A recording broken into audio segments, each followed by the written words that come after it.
Alors voilà à quoi ressemble Photoshop quand on l'ouvre. Alors moi, vous voyez que j'ai une liste de fichiers ici. Si c'est la première fois que vous ouvrez Photoshop, normalement vous ne devez avoir aucun fichier ici puisque vous n'en avez encore ouvert aucun à l'intérieur de l'application. Donc moi, ça me liste ici les fichiers les plus récents avec ici la date de la dernière ouverture, la taille du fichier, le type du fichier ainsi que son nom. J'ai aussi la possibilité d'aller dans ma bibliothèque ou dans les paramètres prédéfinis, donc par exemple pour imprimer un document, pour créer un document de conception d'application mobile, etc. Donc ça c'est des paramètres prédéfinis. Je peux décider de créer un nouveau document ou d'en ouvrir un. Et ici en bas vous voyez que j'ai la possibilité de rechercher directement des images dans Adobe Stock. J'ai aussi des formations, donc là je peux voir des tutoriels réalisés par Adobe. Je peux cliquer sur afficher tout ici pour voir l'intégralité des nouveautés au niveau des tutoriels. Donc là je vais cliquer sur retour pour revenir en arrière et revenir à la liste de mes fichiers récents. Alors dans cette partie, on va faire un tour de l'interface, donc voir comment elle est décomposée et on va également explorer les espaces de travail. Alors les espaces de travail, on peut y accéder ici en haut à droite. Pour l'instant, vous voyez qu'on est avec l'espace de travail démarrage. Je peux cliquer ici pour faire dérouler les différents espaces de travail disponibles. Donc là, je vais aller cliquer sur les indispensables, qui est l'espace de travail par défaut qui va nous permettre de commencer à créer dans Photoshop. Ces espaces de travail, on y a accès ici en cliquant sur le menu Fenêtre. En allant dans l'option Espace de travail ici, je retrouve le même menu que celui que j'avais en haut à droite de mon écran. Donc là, on voit bien que je suis dans les indispensables et que c'est l'espace de travail par défaut comme indiqué ici. Je peux donc revenir à tout moment à l'espace de travail de démarrage ou changer pour un autre espace de travail, par exemple pour la peinture. Donc un espace de travail qui est défini par Photoshop et qui me permet donc d'avoir un espace de travail prédéfini en fonction de mes besoins. Alors vous avez aussi la possibilité de créer vos propres espaces de travail. Donc là, si je reviens dans le menu ici, vous voyez que je peux créer un nouvel espace de travail. Donc là, je vais cliquer sur Nouvel espace de travail et vous voyez qu'il me donne l'option, en plus de la position de mes fenêtres, d'également d'enregistrer les raccourcis clavier, les menus et les barres d'outils. Pour l'instant, je vais laisser tout ça décoché et je vais appeler cet espace de travail Udemy. Je clique sur Enregistrer et là, vous allez voir que j'ai un nouvel espace de travail ici qui s'appelle Udemy. Je peux à tout moment réinitialiser un espace de travail ou le supprimer. Donc là, si je clique sur supprimer, ça va supprimer mon espace de travail actuel. Si je reviens sur les indispensables et que je commence à modifier mon interface, donc là je vais cliquer et glisser sur des tabs ici pour les enlever.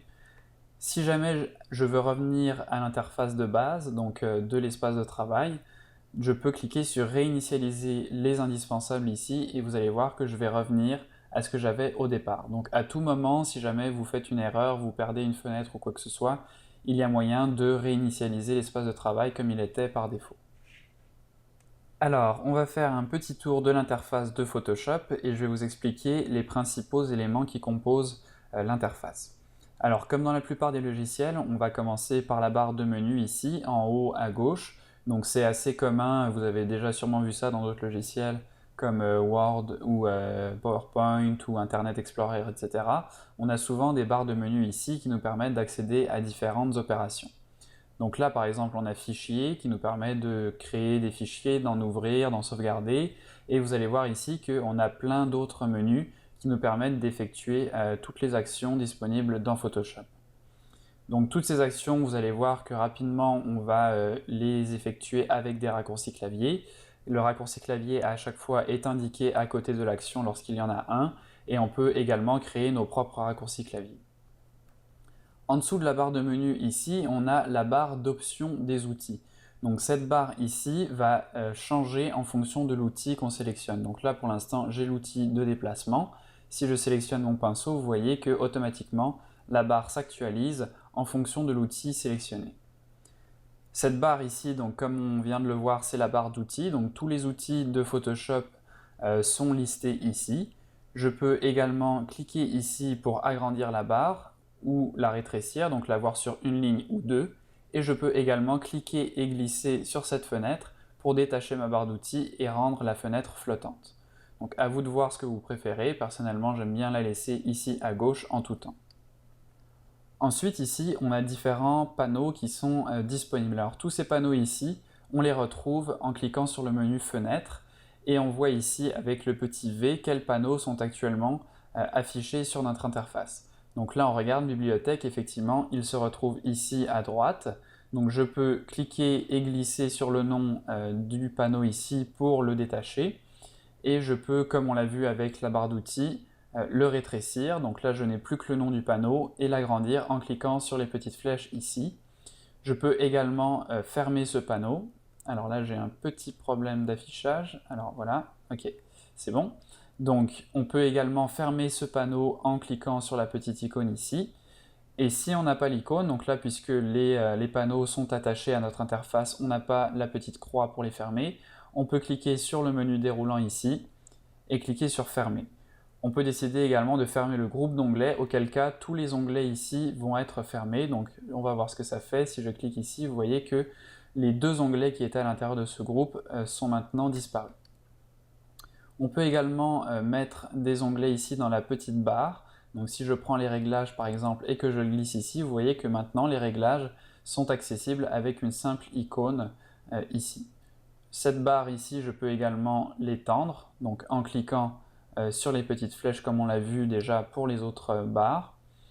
Et je peux faire ça pour, vous voyez ici, n'importe quelle barre. Donc toute l'interface ici est constituée de barres que je peux agrandir, que je peux fusionner ensemble, etc. Les fenêtres ici, donc on peut cliquer dessus pour les afficher. Donc si je veux par exemple afficher la fenêtre des annotations, j'ai juste besoin de cliquer dessus et vous voyez qu'elle va automatiquement apparaître. Donc après, c'est à moi de la glisser où je veux pour réorganiser mon espace. Donc là, je vais la glisser ici et là, vous voyez que je retrouve mes annotations. Donc de cette façon, vous allez pouvoir customiser votre interface, faire en sorte que vous retrouviez vos outils le plus rapidement possible. Donc là, c'est propre à chacun. Et vous allez pouvoir donc enregistrer cet espace de travail dans un nouvel espace qui sera propre à vous et que vous allez pouvoir charger à chaque fois que vous allez ouvrir Photoshop. Donc voilà pour le tour rapide de l'interface. Pour finir quand même, petite indication importante, cette zone ici au milieu, eh bien, c'est tout simplement là où va se passer la majorité de notre temps. Donc c'est-à-dire que c'est en fait notre canevas.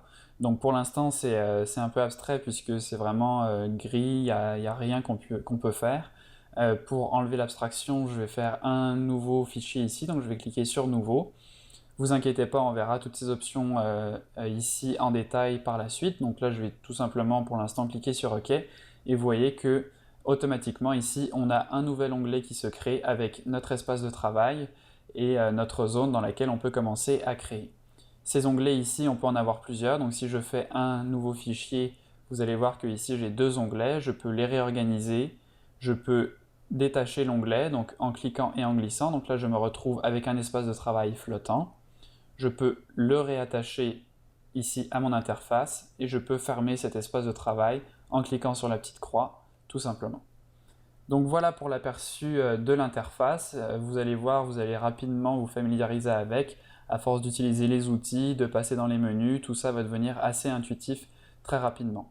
Donc n'hésitez pas à jouer avec l'interface, n'ayez pas peur. De toute façon, comme je vous ai montré au début, on peut facilement réinitialiser les espaces de travail, donc il n'y a rien qui est destructif. Si jamais vous supprimez une fenêtre et que vous ne la retrouvez plus, vous pouvez tout simplement réinitialiser l'espace de travail à sa valeur par défaut. Donc voilà pour cette partie sur les bases de l'interface de Photoshop.